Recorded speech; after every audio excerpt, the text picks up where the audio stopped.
Ce n'est pas le monde qui te provoque, c'est toi qui décides de perdre le contrôle. Peu de vérités font plus mal que celle-ci, mais l'accepter est le premier pas vers la liberté. Nous vivons entourés de personnes qui crient, de situations qui explosent les limites de la patience et de petites injustices qui semblent conçues pour toucher ton orgueil. Et là, juste à cet instant où quelque chose en toi veut éclater, c'est là que se mesure ton véritable pouvoir. La plupart se laissent entraîner par des impulsions, justifiant leur colère par des excuses extérieures. Mais la réalité est brutale. Personne ne peut t'obliger à réagir. La colère, cette vieille compagne, est un mécanisme qui s'active lorsque tu remets le contrôle à ce qui se passe en dehors de toi. Les stoïciens le savaient bien. La maîtrise de soi est plus difficile et précieuse que n'importe quelle victoire sur les autres. Contrôler ta réaction n'est pas une faiblesse, c'est une preuve de force froide et entraînée.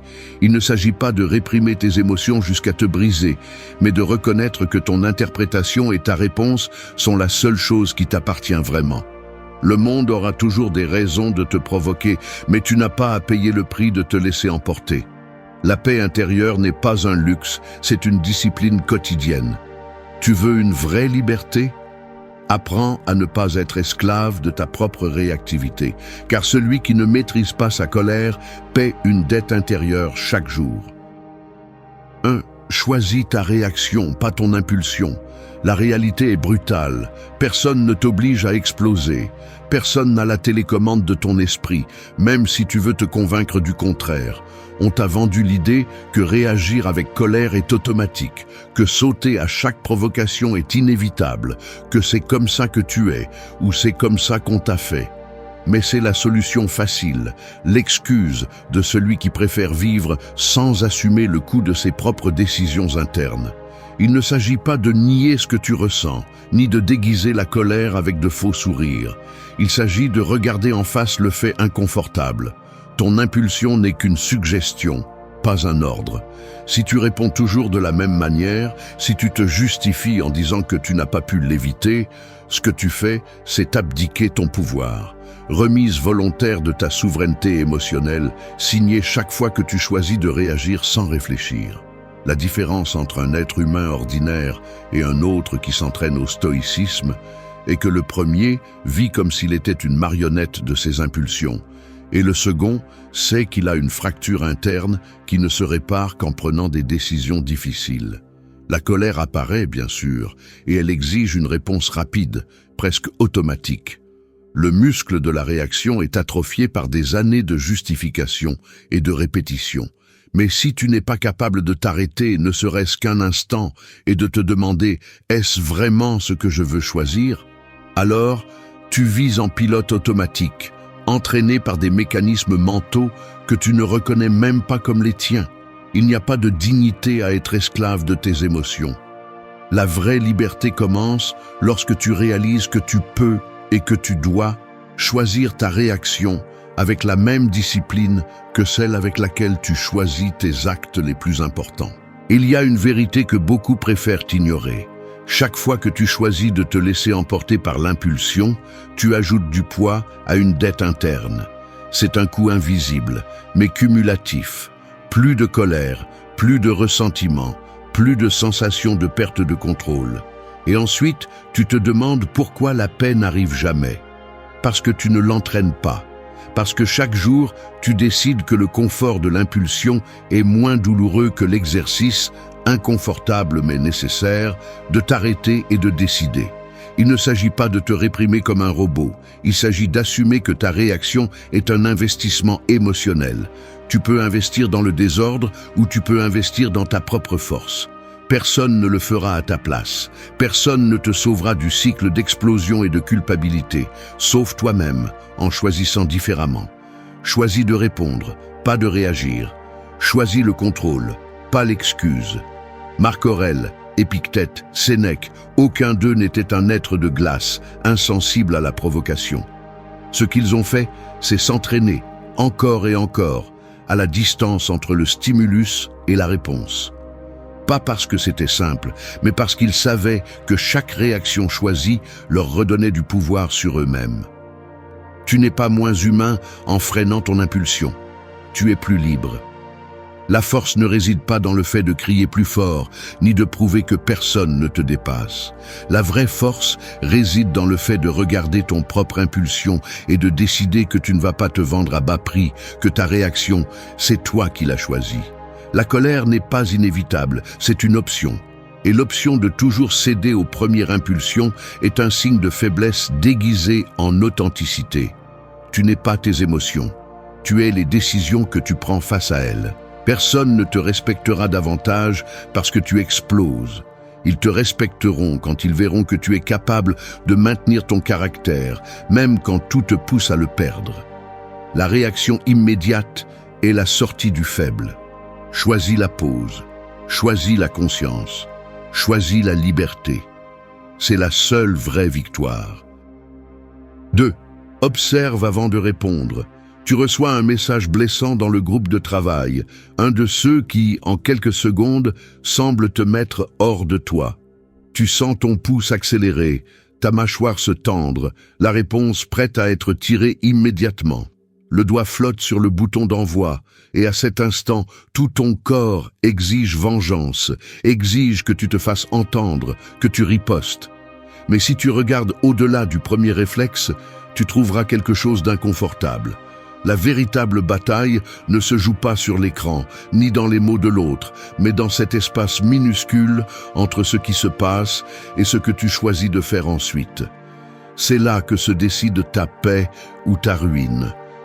Observer avant de répondre est beaucoup plus difficile qu'il n'y paraît. Il ne s'agit pas de compter jusqu'à 10 pendant que la colère te déchire intérieurement, ni de réprimer la colère avec des phrases vides. C'est un exercice de brutale honnêteté, un acte de désarmement interne. Lorsque tu prends le temps de voir ta propre réaction en temps réel, tu commences à remarquer les rouages mentaux qui se mettent en marche. L'urgence d'avoir raison, le désir d'être validé, la vieille blessure de ne pas se sentir à la hauteur qui crie pour protection. C'est là que la plupart échouent, car regarder de front ces mécanismes demande plus de courage que n'importe quelle réponse en colère. Il ne suffit pas de ne pas réagir. Il s'agit de te poser sérieusement la question: quelle partie de moi demande à sortir se battre? Quelle peur ou histoire personnelle s'active lorsque quelqu'un me confronte? Celui qui observe sans excuse se rend compte que souvent, la fureur n'est qu'un déguisement pour masquer une insécurité plus profonde. La pause consciente, ce bref instant de lucidité avant de répondre, est la première preuve de pouvoir réel sur soi-même. Il ne s'agit pas de froideur, ni d'indifférence, ni de devenir de pierre. Il s'agit de voir la réaction surgir, de sentir la tension, et pourtant de décider de ne pas agir guidé par l'impulsion. C'est une forme de respect de soi, de ne pas offrir ton énergie au premier provocateur qui apparaît. Dans ce petit intervalle, tu peux démonter l'histoire automatique que ton esprit fabrique. On m'attaque, on veut me rabaisser, si je me tais, je suis faible. L'esprit est expert dans la construction de récits qui justifient le désordre, mais l'observation consciente les met à jour. Tu n'es pas l'esclave de tes premières pensées, tu as le droit et la responsabilité de choisir quelle histoire tu vas nourrir. Le stoïcisme n'est pas de nier l'émotion, mais d'apprendre à l'utiliser comme information. Si quelque chose te met en colère, demande-toi quelle valeur est touchée, quelle attente n'est pas satisfaite, quelle partie de ton identité se sent menacée. Cette auto-exploration, inconfortable mais nécessaire, est le véritable travail intérieur. Ce n'est pas facile. Ce qui est facile, c'est de se laisser emporter par l'impulsion et ensuite de se justifier avec des excuses faciles. Mais ainsi, tu ne fais que renforcer la chaîne de réactivité. L'observation consciente est inconfortable car elle t'oblige à cesser de blâmer l'autre et à regarder ton propre reflet sans anesthésie. Personne n'a dit que ce serait simple, mais c'est là que se trouve la différence entre vivre comme un animal dressé à mordre et vivre comme un être humain qui exerce sa souveraineté émotionnelle. La clé réside dans l'espace que tu te donnes pour observer avant de répondre. Cet espace est liberté. La réaction est esclavage, l'observation est pouvoir. Celui qui n'apprend pas à s'observer devient l'otage de ses automatismes. Mais celui qui s'arrête, même quelques secondes, commence à voir le mécanisme caché derrière chaque impulsion. Et quand tu vois le mécanisme, tu peux décider de continuer à l'alimenter ou de rompre le cycle. Tout ne mérite pas une réaction, tout n'est pas une menace. L'espace entre l'impulsion et l'action t'appartient. Le calme ne se hérite pas, il se construit. C'est le secret qu'on ne t'a jamais appris. La véritable force ne réside pas dans le fait d'avoir le dernier mot, mais dans le savoir quand il n'est pas nécessaire de dire quoi que ce soit. Observe avant de répondre. C'est là que commence la véritable liberté. 3. Ne donne pas de pouvoir à l'extérieur. Je confesse que j'ai passé la moitié de ma vie à donner du pouvoir à l'extérieur, comme si la valeur de ma journée dépendait des mots des autres, des regards ou des résultats que je ne maîtrise même pas. Je me suis surpris à mesurer ma paix en fonction de ce que les autres font, disent ou ne disent pas. Le problème, c'est que lorsque tu t'habitues à interpréter chaque événement comme une évaluation de ta personne, tu finis par hypothéquer ta stabilité à des facteurs qui échappent à ton contrôle. Si quelqu'un t'ignore, tu te sens moins. Si on te critique, ça te brûle à l'intérieur. Si quelque chose ne se passe pas comme tu l'espérais, ton moral vacille. Tu te retrouves piégé dans un circuit qui se répète. L'extérieur agit, tu encaisses le coup, tu réagis et tu justifies le désordre comme s'il n'y avait pas d'alternative. Mais il y en a. La première distorsion naît de la croyance que les autres détiennent la clé de tes émotions. C'est le mécanisme le plus insidieux. Déléguer ton équilibre à des variables instables. Le monde ne tournera jamais selon tes attentes. Attendre que la vie se comporte bien pour te sentir bien est une erreur de calcul fondamentale. Si ta paix dépend du fait que personne ne te provoque, que tout le monde te reconnaisse, que les choses se passent toujours comme tu le souhaites, tu vas vivre en état d'alerte, toujours exposé, toujours en quête de validation. Le résultat est prévisible, une montagne russe émotionnelle où la moindre oscillation externe suffit à te secouer. Ce que tu laisses à l'extérieur devient un levier pour influencer tes états internes, et là, tu perds ta souveraineté. Le point critique suivant est la personnalisation. C'est le filtre mental qui transforme chaque geste ou mot d'autrui en une offense dirigée vers ton centre même. Ici, l'esprit joue sale, il interprète, déforme, amplifie. Il te fait porter des irritations qui ne t'appartiennent même pas. Nous avons tous l'habitude de supposer que les actions des autres sont des jugements sur nous. Mais la plupart du temps, ce que dit l'autre en dit plus sur son monde que sur le tien.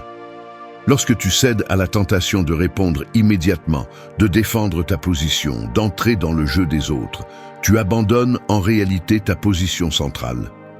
L'extérieur ne peut te blesser que si tu lui ouvres la porte.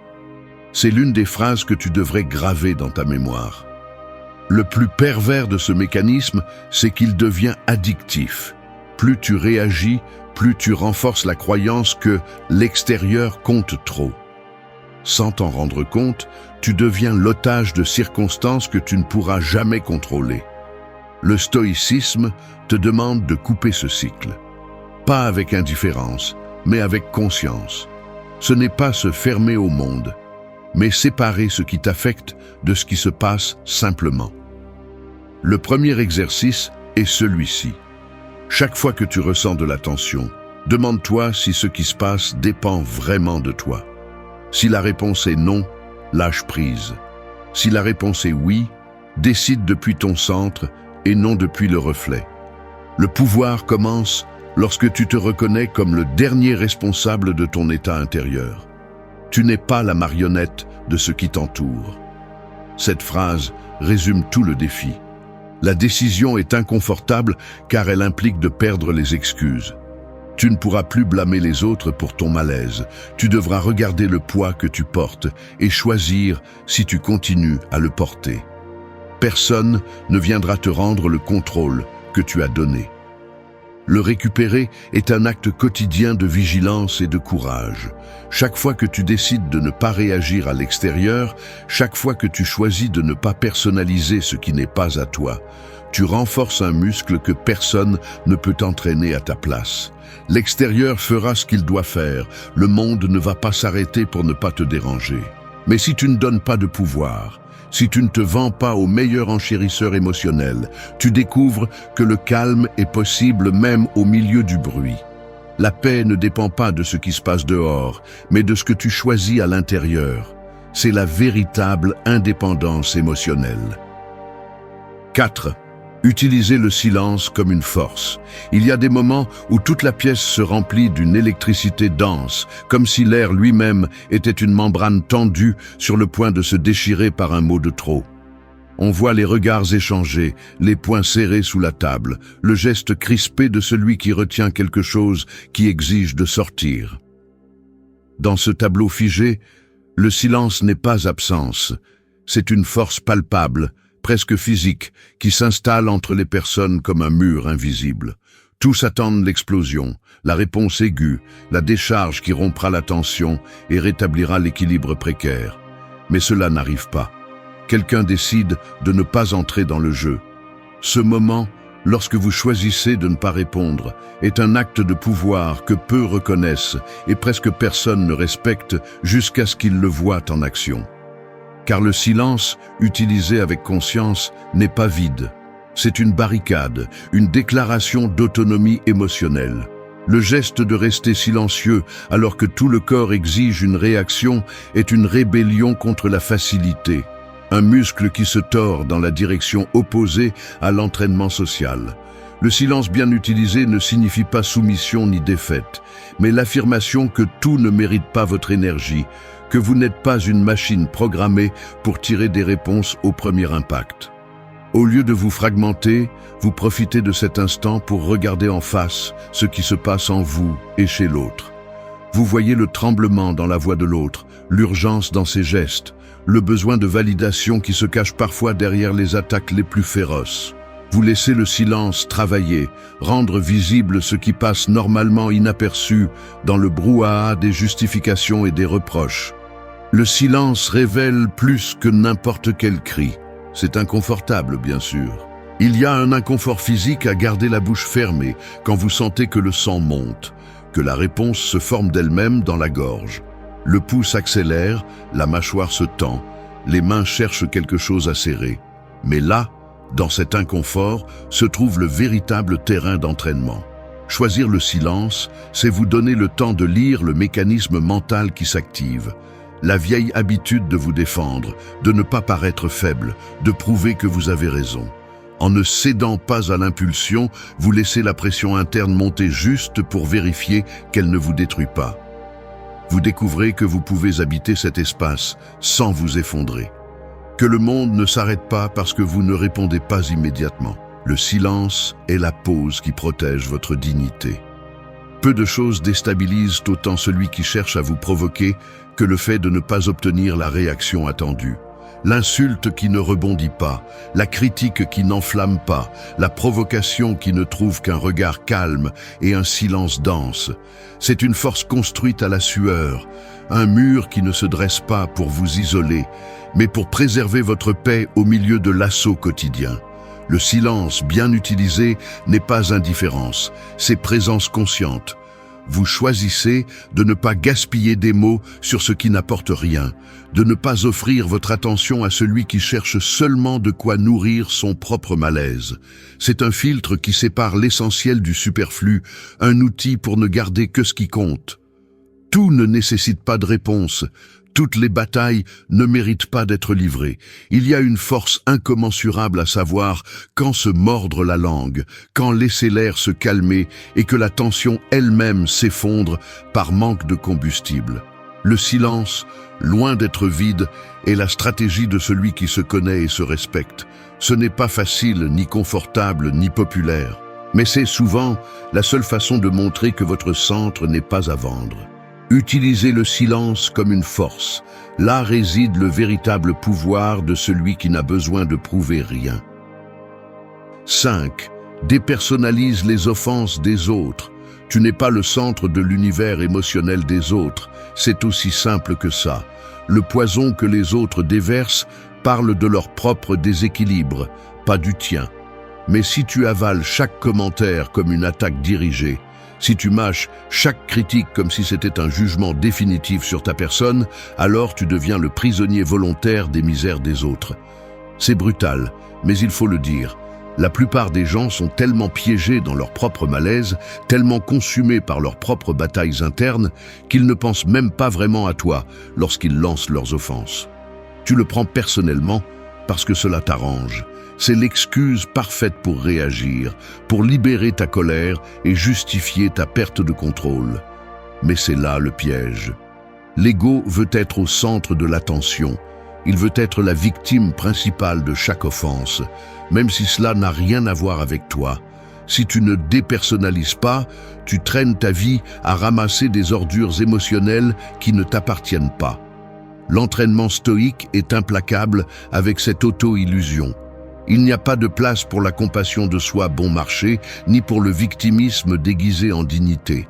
Chaque fois que tu permets à un mot d'un autre de s'installer dans ton esprit comme une vérité, tu valides le pouvoir de l'autre sur ton état intérieur. Ce n'est pas de la sensibilité, c'est de la faiblesse sans déguisement. Celui qui prend tout personnellement vit dans un état d'alerte chronique, toujours à la recherche de signes d'attaque, toujours prêt à bondir. Le résultat est évident, une vie minée par le ressentiment et l'épuisement, où la moindre friction devient un motif de perte de paix. C'est une condamnation auto-imposée, une chaîne que tu te mets toi-même autour du cou.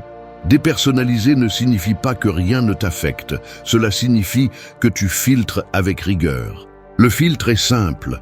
Ce que l'autre dit a-t-il un fondement réel ou n'est-ce que le reflet de sa propre frustration ? 9 fois sur 10, la réponse est évidente, mais tu préfères l'ignorer parce que l'indignation te donne une identité momentanée, te fait sentir vivant même si c'est à base de poison. Assez d'excuses. Tu n'as pas l'obligation de porter les projections des autres, ni de t'intoxiquer avec les carences émotionnelles de quiconque. Chaque fois que tu choisis de ne pas mordre à l'hameçon, tu coupes la chaîne de l'automatisme. Ne ramasse pas les ordures que les autres jettent. Cette phrase devrait être tatouée dans la conscience de quiconque aspire à la paix. L'erreur la plus courante est de confondre le jugement des autres avec ta valeur réelle. Mais ce que l'autre dit de toi en dit beaucoup plus sur lui que sur toi. Celui qui attaque se révèle. Celui qui insulte se dénude. Si tu prends chaque mot comme une agression personnelle, tu finis par vivre en fonction des faiblesses des autres. Ce n'est pas du caractère, c'est une addiction au drame. Le véritable exercice consiste à séparer ce qui se passe en dehors de toi de ce que tu décides d'accepter à l'intérieur. Tout ce qu'on te lance ne mérite pas d'être ramassé. Apprendre à laisser passer, à ne pas s'accrocher, est un acte de force et d'intelligence émotionnelle. Ne deviens pas la poubelle émotionnelle de quiconque. Là se trouve l'indépendance que le stoïcisme exige, la capacité de distinguer entre ce que tu es et ce qu'on t'attribue. Ce n'est qu'ainsi que tu te libères de l'épuisement constant de vivre en réagissant aux blessures des autres. L'offense d'autrui ne définit pas qui tu es, ta réaction, oui. 6. Reconnaître ton véritable ennemi intérieur. La vérité est celle-ci, l'ennemi n'est pas à l'extérieur, il ne l'a jamais été.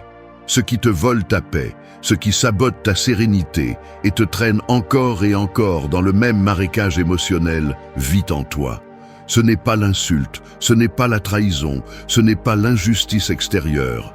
C'est la voix intransigeante qui exige d'avoir raison à tout prix, l'orgueil blessé qui ne supporte pas de se sentir vulnérable, l'histoire que tu répètes sans remettre en question sur la façon dont le monde devrait te traiter.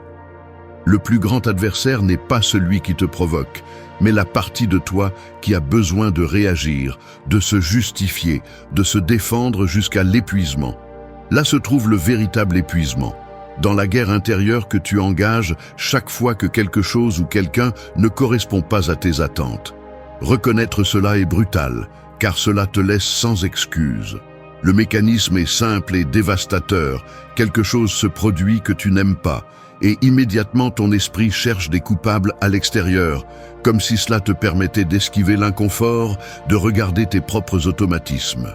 Mais la véritable source de ta souffrance est le scénario que tu te racontes, les croyances rigides que tu nourris depuis des années et qui dictent comment tu devrais te sentir face à chaque situation. La colère qui te consume, la frustration qui te ronge, ne sont que des symptômes d'une structure interne qui rejette tout ce qu'elle ne peut pas contrôler. Il n'y a pas d'ennemi externe plus dangereux que l'incapacité de te voir avec honnêteté, que l'habitude de te cacher derrière des excuses et de vieilles blessures. Si tu veux la paix, tu dois identifier la racine de ta réactivité. Il ne suffit pas de rationaliser, ni de répéter des phrases de développement personnel chaque fois que quelque chose te dérange. Tu dois avoir le courage de regarder ce qui te motive vraiment à l'intérieur. Est-ce la peur du rejet? Est-ce l'image fragile que tu as de toi-même qui ne supporte pas d'être remise en question? Est-ce l'habitude de mesurer ta valeur selon les gestes et les mots des autres? Chaque impulsion incontrôlée, chaque fois que tu exploses, est un signe qu'il y a encore une partie de toi qui n'a pas appris à être en paix avec elle-même. Ton pire ennemi est l'habitude de réagir sans réfléchir. C'est la sentence qu'il est difficile d'accepter. Le stoïcisme n'est pas une formule magique pour effacer les émotions, mais une discipline pour démonter les mécanismes qui t'esclavagent. Lorsque tu t'entraînes à reconnaître ton véritable ennemi intérieur, tu commences à voir que la plupart de tes batailles sont contre des projections, pas des réalités. Le ressentiment, la colère, l'urgence de te défendre sont des chaînes que tu as toi-même forgées, maillon par maillon. Personne ne te les a imposées. Le travail consiste à apprendre à lâcher chacun de ces boulets, un par un, même si cela fait mal, même si ton ego crie que tu as le droit d'être en colère. Ne te trompe pas. Tant que tu crois que le problème est à l'extérieur, tu vas répéter la même histoire avec des protagonistes différents. Les visages changent, les circonstances changent, mais la réaction est identique. Le schéma se maintient parce que le véritable conflit réside dans ta façon d'interpréter ce qui se passe, dans le besoin de contrôler et dans la difficulté d'accepter que tout ne tourne pas en ta faveur. Domine ton ennemi intérieur et tu domineras le monde. C'est la seule conquête qui en vaut la peine. Tout le reste n'est que bruit. Le défi est quotidien. Chaque situation inconfortable est une invitation à identifier quelle partie de toi veut s'accrocher au drame et laquelle est prête à lâcher prise. Il ne s'agit pas d'éliminer ce que tu ressens, mais de ne pas rester piégé dans les mêmes automatismes. Le véritable pouvoir est de reconnaître que tu as une bataille interne constante et que le seul chemin vers la liberté est d'assumer la responsabilité totale de tes réactions. Là, et seulement là, commence la véritable paix. 7. Pratique la pause face à la colère.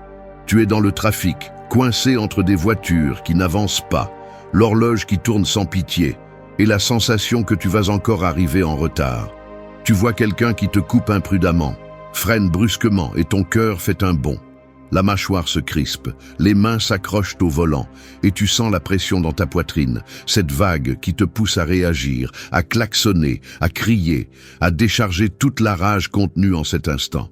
Ce n'est pas un moment extraordinaire, c'est le genre de situation qui se répète tous les jours, de petites provocations, des frictions minimes, mais suffisantes pour activer le même mécanisme mental.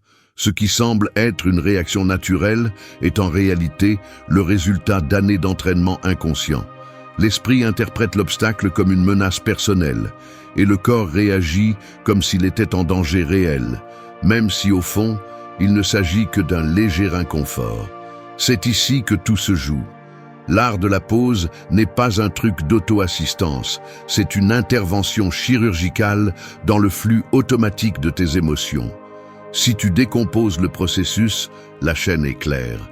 D'abord, l'alarme interne s'active, quelque chose te dérange, te frustre, te pousse hors de ta zone de contrôle.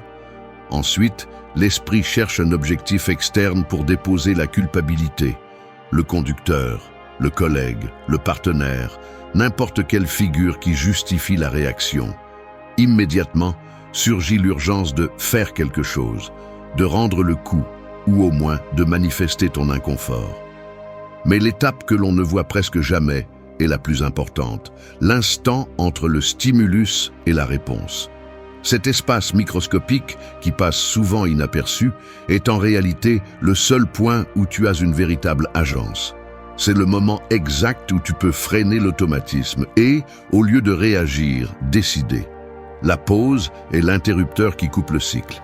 Si tu ne reconnais pas ce point, la colère te manipule comme une marionnette. Mais si tu parviens à l'identifier et à le maintenir, même juste quelques secondes, tu changes toute la carte de tes réactions. Pratiquer la pause ne signifie pas se figer ni réprimer ce que tu ressens.